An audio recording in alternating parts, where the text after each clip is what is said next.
Bonjour à toutes et à tous, j'espère que vous allez bien aujourd'hui. Alors, petit plan pour aujourd'hui, ce qui va changer, bon bah vous avez vu la petite plage qui est derrière là. Alors toujours à proximité des petits voyages de campagne, hein, comme vous voyez ici, toujours entre campagne et mer, c'est toujours comme ça les Cornouailles. Ici, il faut le savoir, hein, toujours la campagne et la mer. Alors là, j'ai plusieurs itinéraires possibles. Ce que je vais faire aujourd'hui, c'est rejoindre un peu plus ou moins les itinéraires mer. Hein. Comme ça, on va faire un peu de longue exposition aujourd'hui. Je vais en profiter, comme il y a un peu de vent, un peu, beaucoup. On va faire de la longue exposition, ça va être assez sympa, vous allez le voir. Alors aujourd'hui, compagnie, toujours avec Nancy. Hein. Regardez comme c'est chouette là-bas. Donc on va continuer à cette direction-là. On va voir ce que ça va donner un peu plus loin. Désolé pour le vent, hein, mais là, on va faire autrement. Regardez comme c'est chouette là-bas.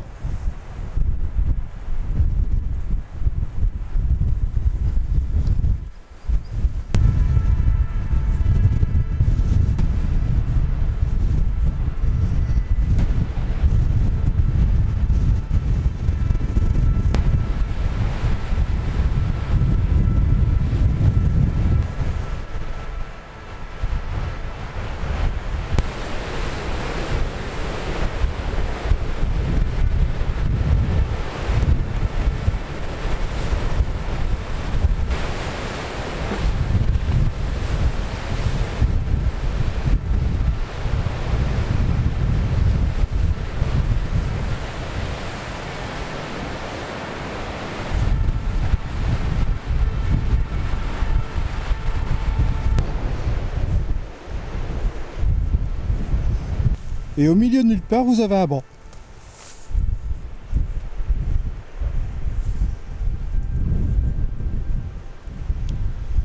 En fait, cette plage, elle est super belle parce qu'en fait, elle est très très longue. Vous voyez, elle prend toute cette longueur là. Regardez, je vais vous faire un balayement là, comme ça. Hop. On prend toute cette perspective ici, vous voyez. Hop. Jusqu'au bout là-bas. Et forcément, après, quand c'est marée haute, ça revient ici. Attendez, je vais même aller là sur le côté, faire gaffe quand même au bord. Ah, ça va, il y a quand même une épaisseur ici. Hop.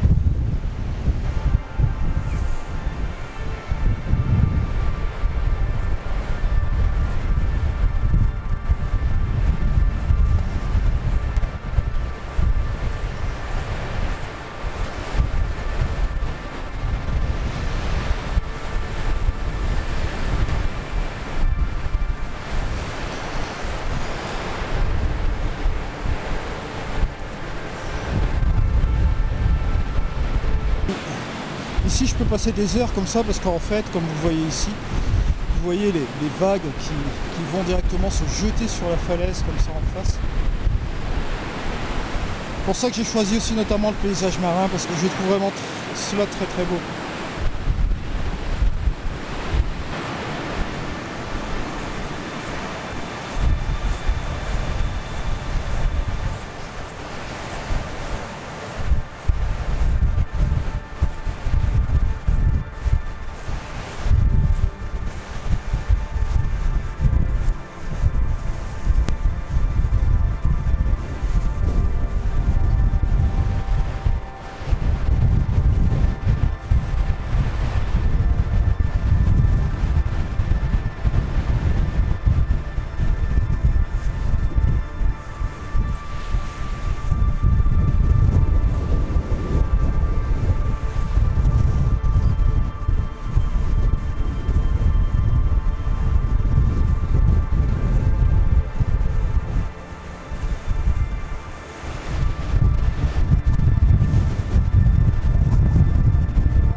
Je disais donc c'est assez venteux.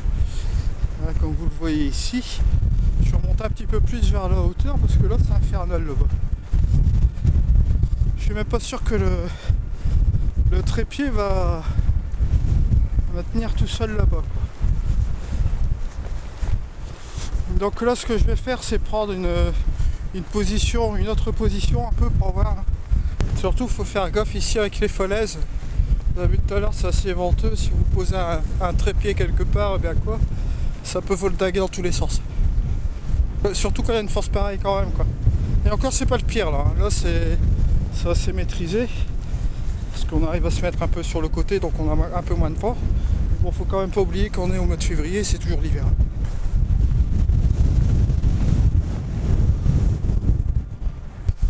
Donc là ici je remonte un petit peu plus, je vais essayer de trouver un point un peu moins venteux aussi. C'est pour les besoins de la photo que je voulais vous faire en longue exposition pour qu'on puisse entendre aussi avec le micro, sinon ça va être ingérable avec ce vent. Déjà là c'est pas mal hein. Là c'est pas mal du tout là encore.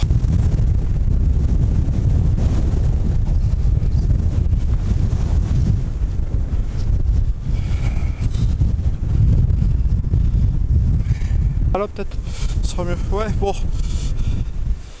Changement donc de destination et changement de plan, on va aller sur l'autre plage. Donc du coup je devais faire des trucs sur la Polyjock, mais bon elle est trop venteuse sur les côtes. Et franchement avec le micro ça va pas le faire. Je vais essayer, on va retenter par là. On verra bien hein, si ça va le faire. Allez on y va, c'est parti.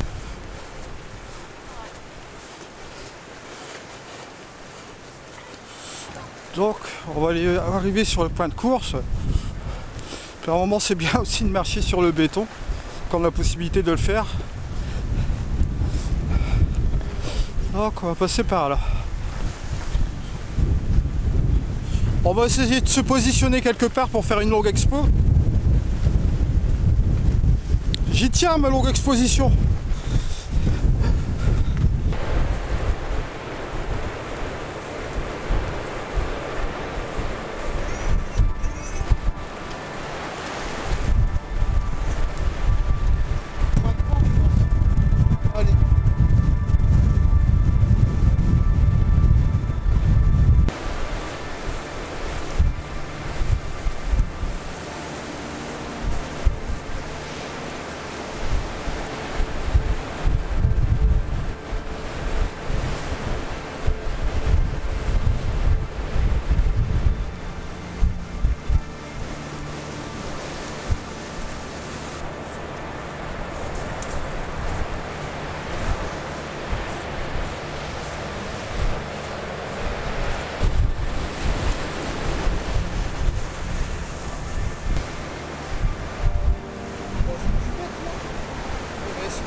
Voilà, moi je vais prendre ici cette position là pour faire ma longue exposition et là vous voyez bon, le vent est supportable pour pouvoir entendre le micro hein, donc ça c'est bien. Ici je trouve l'endroit intéressant. Bon, vous voyez que c'est intéressant de capturer aussi le mouvement des vagues hein. Ça je vais prendre quelques photos juste auparavant comme ça et après on va utiliser le filtre ND1000. Je vais vous expliquer comment je fonctionne pour faire les calculs. Vous allez voir c'est très rapide.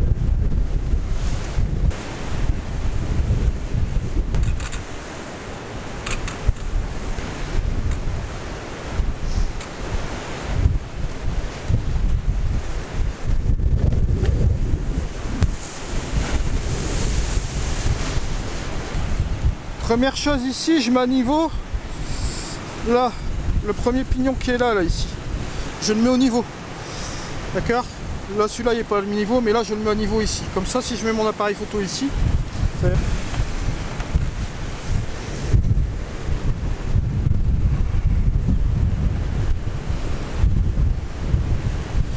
alors pourquoi je fais ça?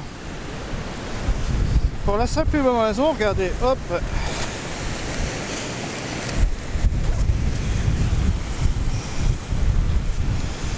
On va mettre en route mon bazar.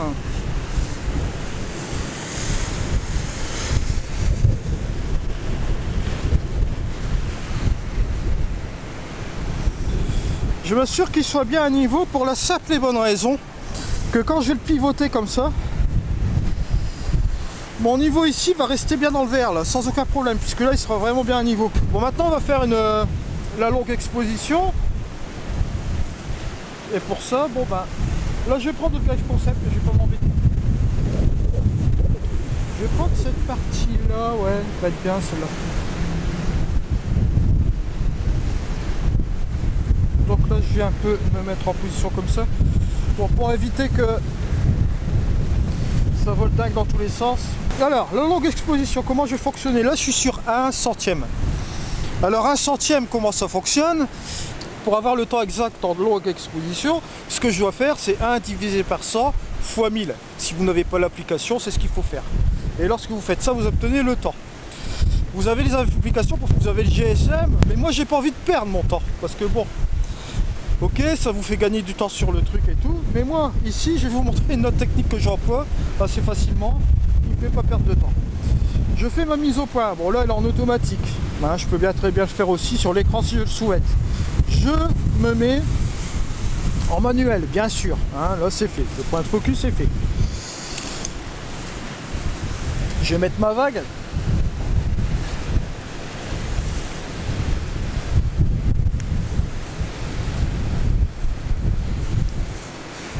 Là, de toute façon c'est en mode focus picking, vous voyez un petit peu les points rouges hein, qui sont pris en point là. Je vais sortir mon filtre ND1000. Je vais prendre le KF Concept, parce que le KF Concept ne va pas me faire cette fameuse coloration bleue que j'ai avec le lit. Alors mettez-le à la première encoche. C'est celui que je vous avais déjà présenté une fois. Hein. Voilà. Alors voilà ce que je fais moi. Bon, je suis à 1 centième, bon, F11, etc. Je mets mon filtre ND1000. Là, c'est tout noir. Je bouge ma vitesse d'obturation. Ce que je vais faire ici, même comme ça, attendez, je vais mettre l'histogramme. Bon, voilà. Vous voyez que je peux même booster encore plus. Hein. 10, 13. Ouais, voilà. On va dire à 20 secondes. Je vais appuyer. Bien sûr, bon, la mise au point n'a pas bougé puisqu'on est en manuel hein, maintenant. Et vous voyez en focus picking, on a les petits points rouges là qui indiquent bien où on est. J'ai toujours les 2 secondes, donc pas besoin de minuteur. J'appuie une fois et je laisse faire. Et on va laisser faire patiemment les 20 secondes. Voilà. J'ai appuyé sur la lecture. Vous voyez que ici, bon, j'ai ma longue exposition. Vous voyez, ça n'a pas cramé. Hein. Là, j'ai même l'histogramme là qui est là. Juste comme ça, avec les petits nuages qui bougent un peu comme ça. Parce que comme il y a du vent, bon, aujourd'hui c'est intéressant pour faire bouger un peu les nuages. Bon, sur 20 secondes, on fait quand même pas mal de choses. Ensuite, là, ce que je vais faire... Bon là forcément en 24 mm c'est une zoom lens. Si je commence à aller un peu plus loin, ça va taper un peu sur ma lance. Et donc forcément qu'est-ce qui va se passer? Il va y avoir un peu de vibration. Ça faut le savoir aussi. Lorsque je vous avais fait la fiche comment photographier en mode manuel, là. Je lui mets d'ailleurs le tuto qui est relatif avec cela en haut à droite, vous irez le voir. C'est une bonne mine d'informations si vous voulez vous lancer dans le paysage. Et là, je vous ai dit qu'il y avait les focales fixes et les focales zoom. Bon, les focales zoom, vous pouvez perdre un peu de piqué si vous ne prenez pas la qualité. Là, si c'est du Nikon, la 2470 f4, elle est pas mal, donc tout va bien. Sinon, vous avez les focales fixes qui fonctionnent très très bien aussi. Focale fixe demande aussi à devoir changer l'objectif. Là, ce que je vais faire maintenant, c'est que j'ai pris mon plan ici. Je vais prendre le plan qui est juste là-bas. Allez. Là, je vais tout simplement tourner ici mon petit truc qui va là.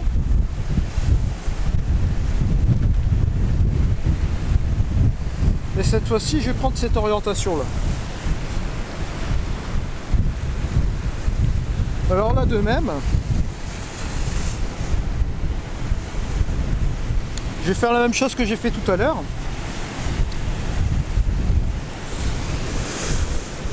Là, j'ai enlevé le filtre et le démine.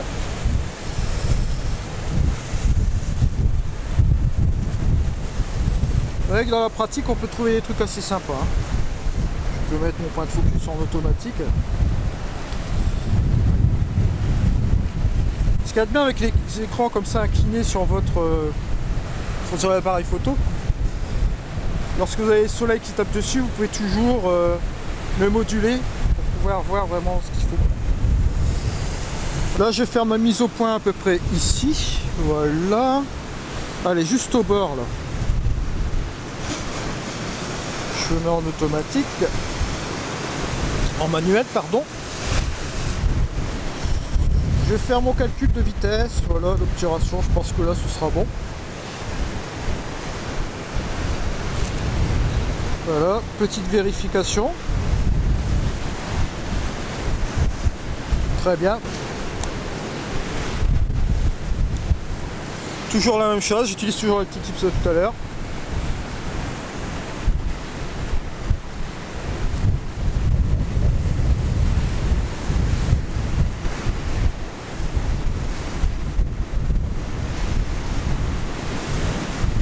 Et j'enclenche.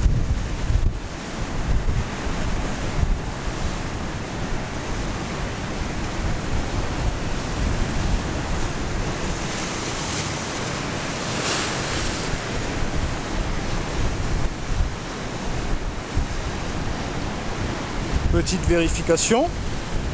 Voilà, donc vous avez vu un peu comment moi je fais mes longues expositions.